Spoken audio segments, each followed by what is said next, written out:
Hello po. Bale, ito na po yung before and after po ng aming renovation project sa Fine View, Sahod Ulan. Danesa SF po ito na 39 square meter floor area, then 139 square meter naman po sa lot area. So, during ocular visit po, ayan po ang kaganapan.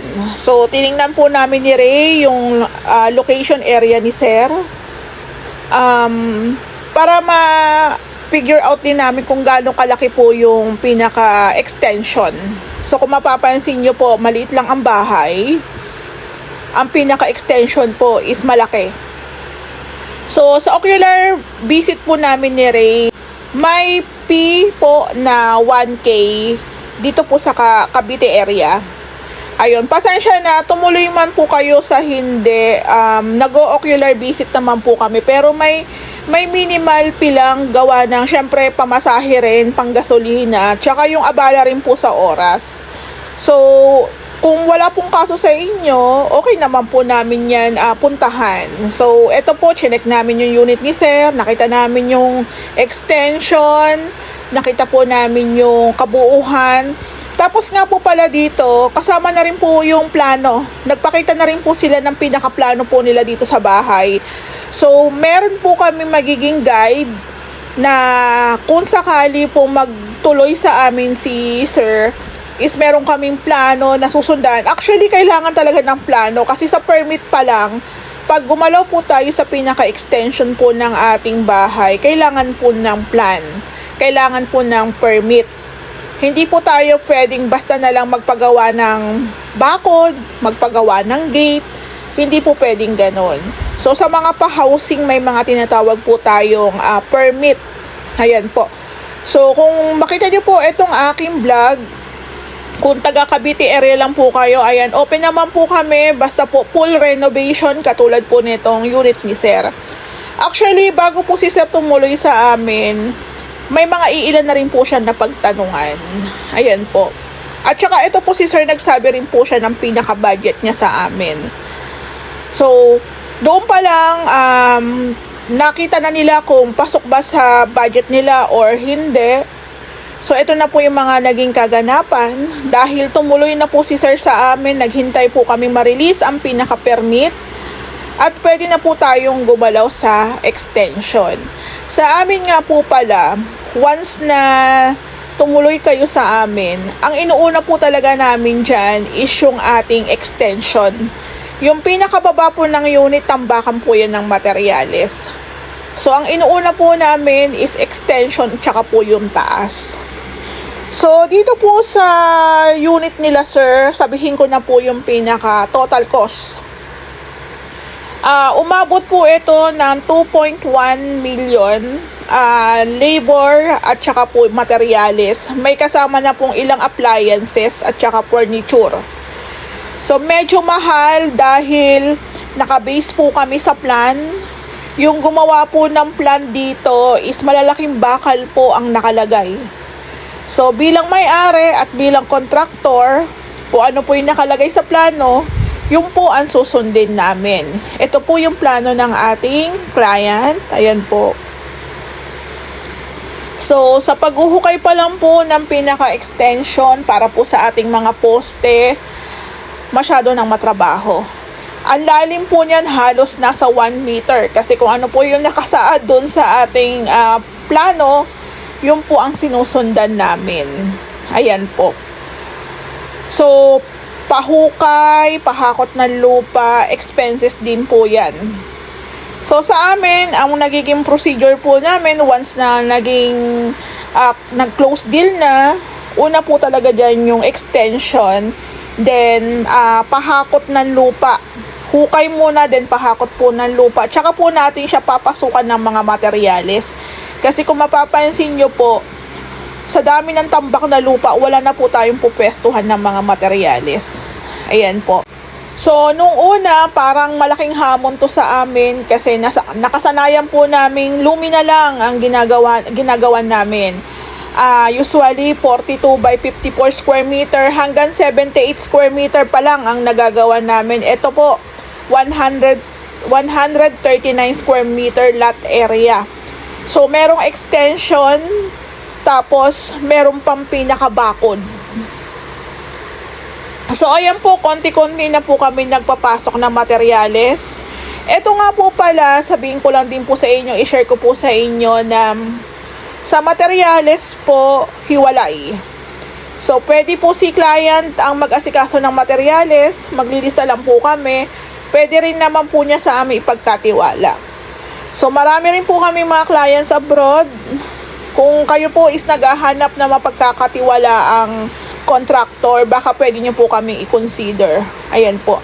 So, dito nga po pala sa unit nila, sir, is, ayan na, konti-konti na po kami nagpapasok ng mga materyales. Una po yung mga bakal, syempre, para po yan sa ating gagawing posting bakal. Ayan. So, yung mga pangunahing kahoy. So, dito nga po pala sa Sahod Ulan, pwede naman mag-stay in, pero dalawa lang. So, karamihan sa workers ko po dito, sa team ko, is uwian. Ayan. So, habang tumatagal, ayan, nakakapag buhos na tayo ng mga poste. Ayan po. So, dito po, malaking hamon din po yung pagbabasa ng plano. Siyempre, as contractor, dapat alam mo kung paano basahin yung pinakaplano. So, kung mapapansin nyo po, dito pa lang sa mga poste na to, magkano na agad ang ginastos. So, ito po yung perimeter fence ni developer. So, ang plan po ng may-ari dyan is sariling bakod pa rin. Ayan. Kumbaga, hindi niya gagamitin yung pinaka-bakod ni developer, sariling bakod niya. So, doon pa lang po talaga sa paglalagay ng pen, sobrang malaking materyales na po aabutin. Ayan. So, ipaalala ko lang po sa inyo, before po kayo gumalaw sa pinaka-extension, kailangan po talaga ng permit. So, kailangan may plano na rin po kayo. At yung plano na yun is dapat ma-approve ni developer na siya naman pong ipapasa sa munisipyo. Kung approve din sa munisipyo. So, ganun lang po. Ang permit po, tumatagal po yan ng 1 buwan mahigit. So, meron din tayong tinatawag na construction ban. Hindi ko lang po alam kung magkano yung construction ban dito sa Sahod Ulan. So, sa Lumina, i-share ko lang sa inyo, 50,000 na po ang construction ban. So, ito po, imagine, no, yung pinakabakod natin, ang haba niyan. Ayan po. Tapos, yung mga poste natin, ang tataas.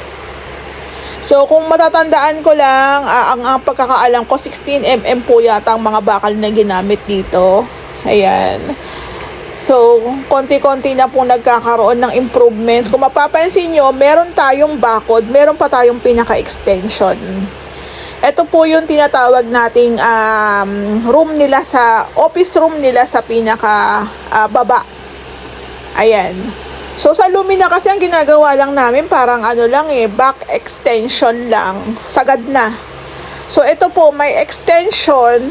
Tapos, sa pinaka-extension din, meron pang fence. May bakod pa.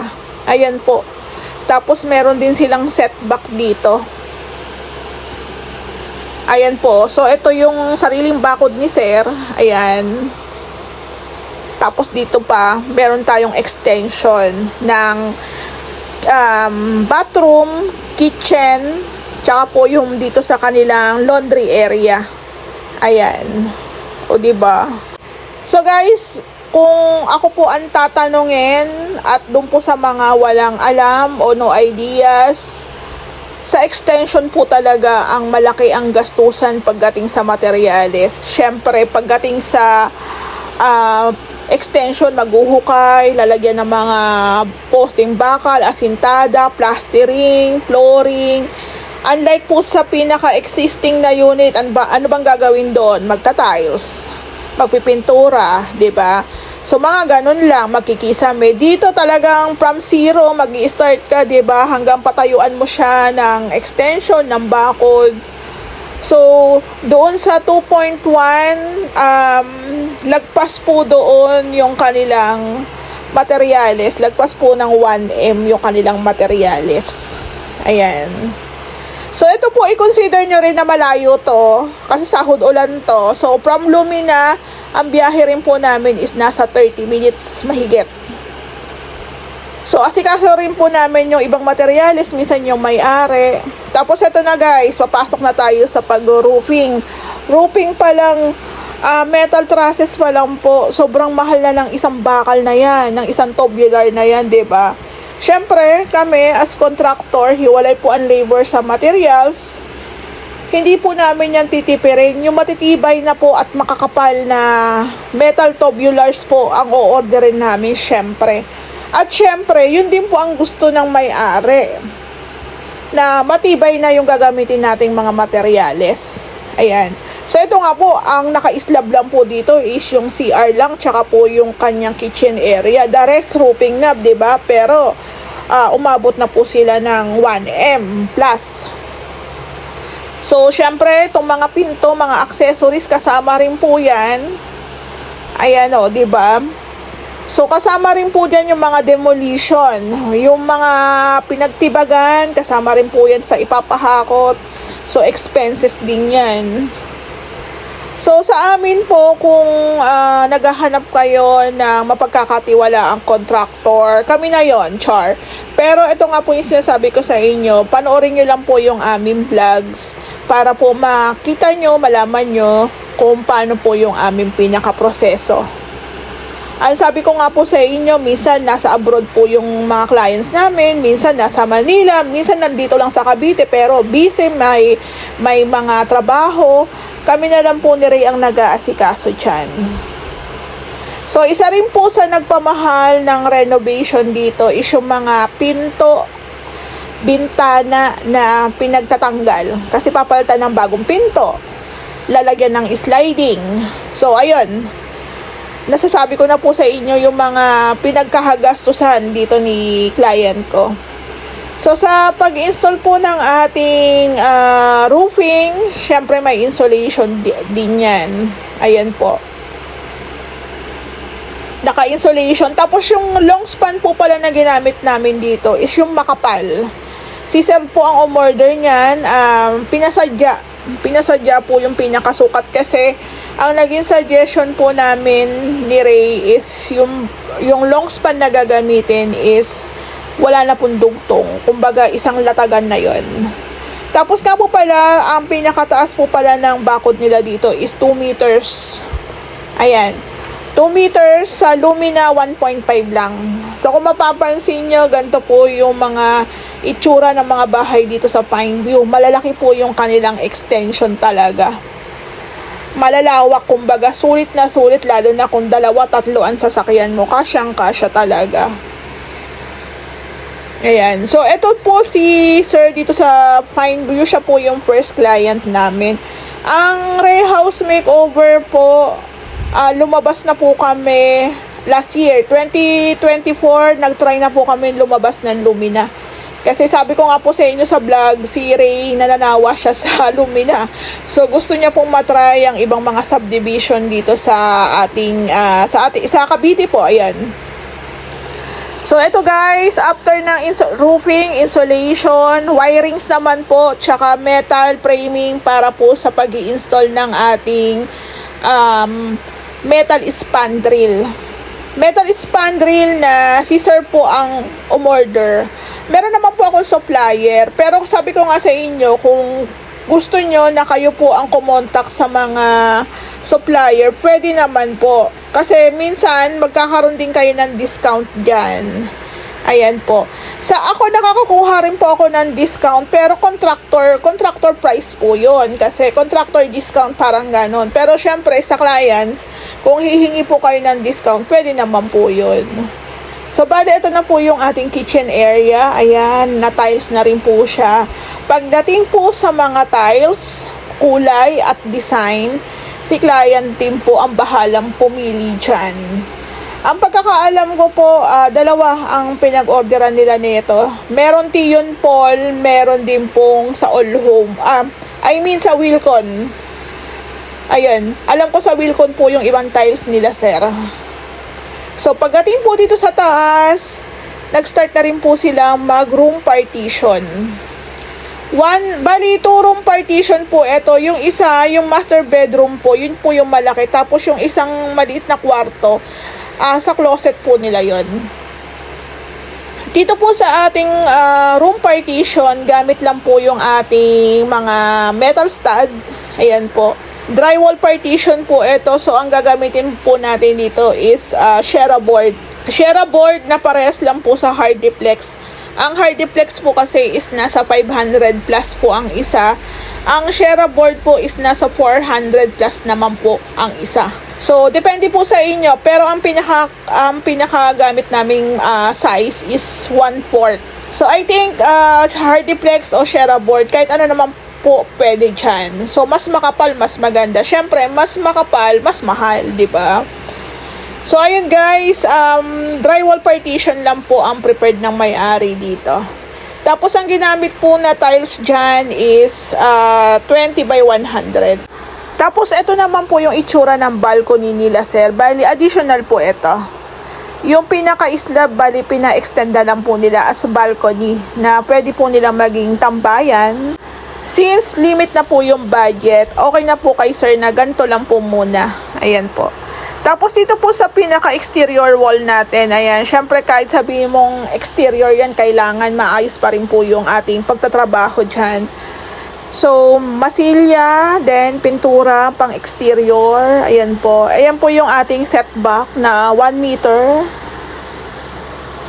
So, ito po is meron na po siyang masilya, then meron na rin po siyang, yung ibang part po is meron na rin po siyang primer. Ayan. So, balik po tayo dito sa ating partition. Natapos na po siya. Ayan. Pinto na lang po ang kulang. Tsaka po pagmamasilya. So, ang size po ng pinto nila na gagamitin dito is 70. Ayan. So, ito po yung kuha ng ating setback sa likod. Ayan. So, ganyan po yung pinaka-design ng may-ari. So, after 4 months po, ito na po ang ating finish outcome po ng ating renovation dito sa Pineview.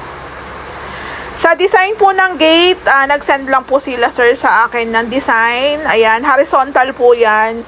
So, meron lang required sa subdivision na hanggang 1.5 to 2 meters lang po. So, nag-decide po si client na hanggang 1.5 lang po yung pinakasukat ng kanyang gate. So, kung mapapansin nyo, ganito na po kalawak. Ganito na po ang itsura ng kanilang unit. Ayan. After 4 months po yan. So, dito po is naka-tiles po tayo ng 40 by 40 garage tiles na parang ano lang to parang off-white lang siya. Ayan, hindi siya masyadong pansinin, pero naka-tiles po yan. Tapos, ito na po yung ating metal spandrel, na-install na rin po yan.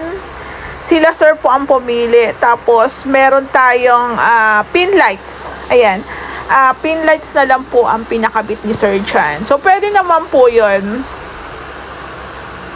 So, ayan na po yung ating pinaka-office room.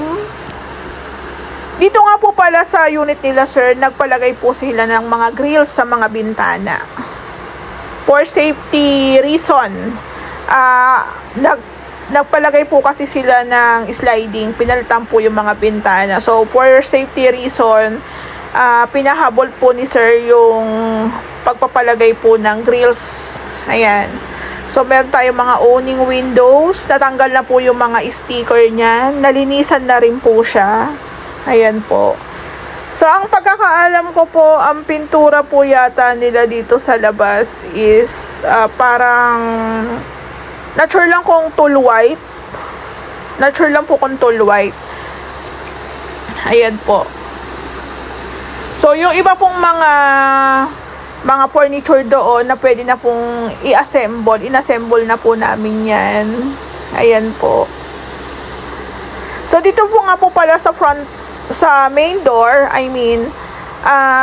umusog po kami dito eh. Ang pinaka door lang talaga nito, main door talaga, dun po sa may WPC. Inurong po namin yung pinaka main door. Tapos, nagpalagay po sila sir ng WPC. Ayan po.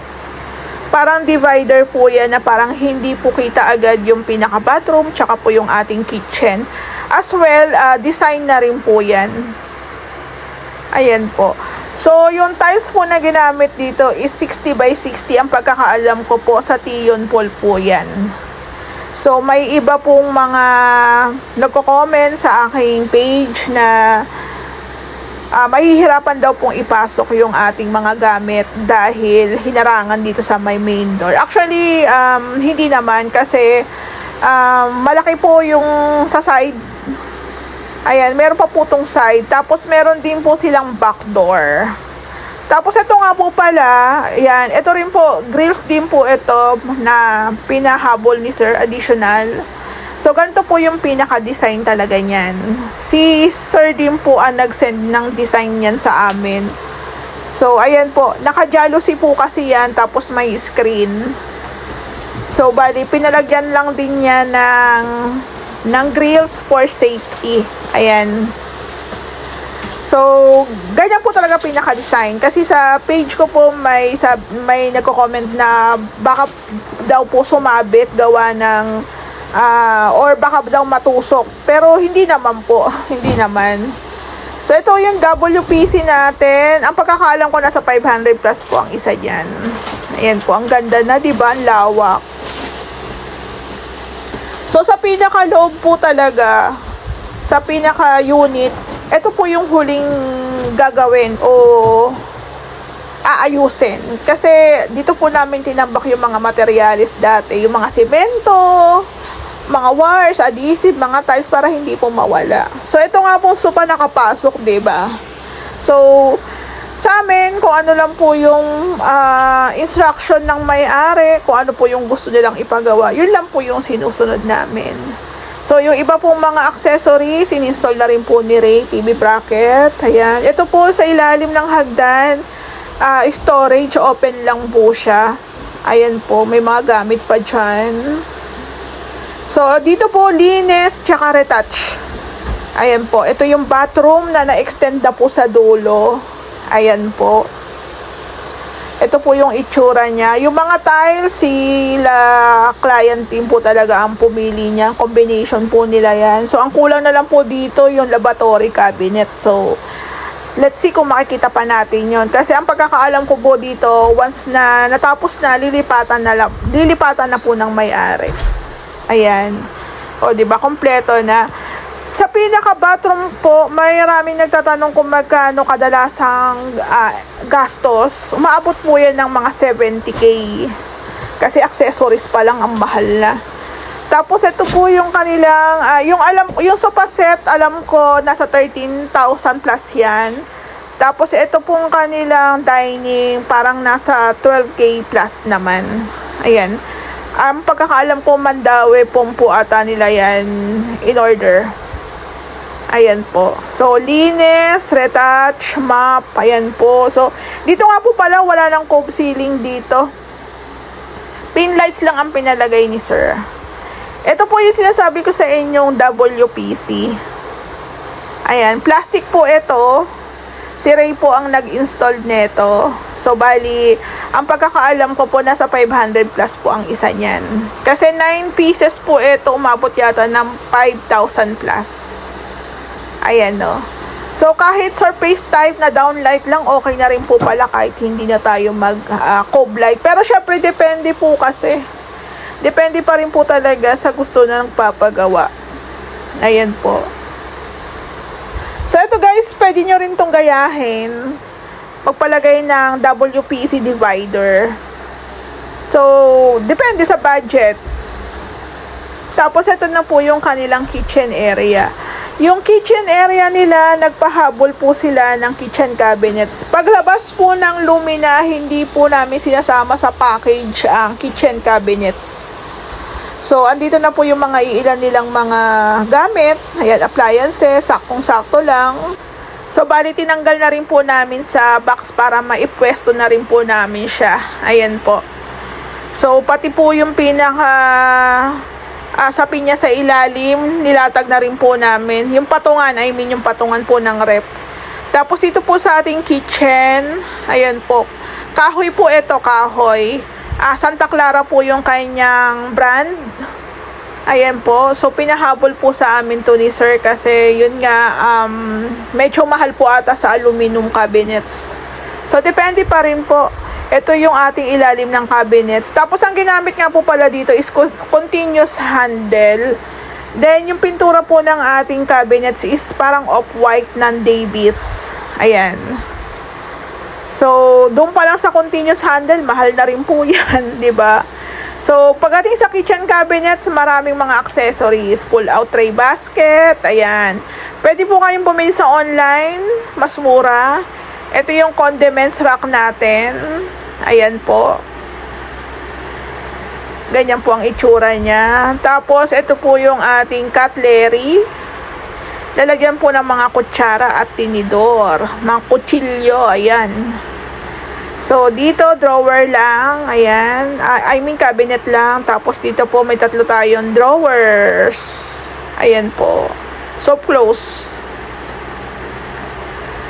So, guys, minsan kahit gusto natin ng aluminum cabinets, minsan kasi nagkakatalo rin talaga sa budget. Ayan.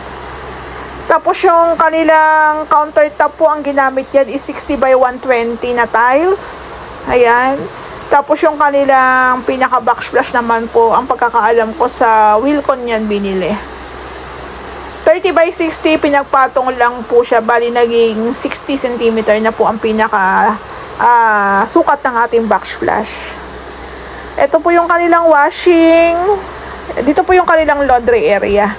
Katabi ng kitchen area yan. May abang na po tayo doon na outlet, tsaka po floor drain. Ayan, pati po sa tubig.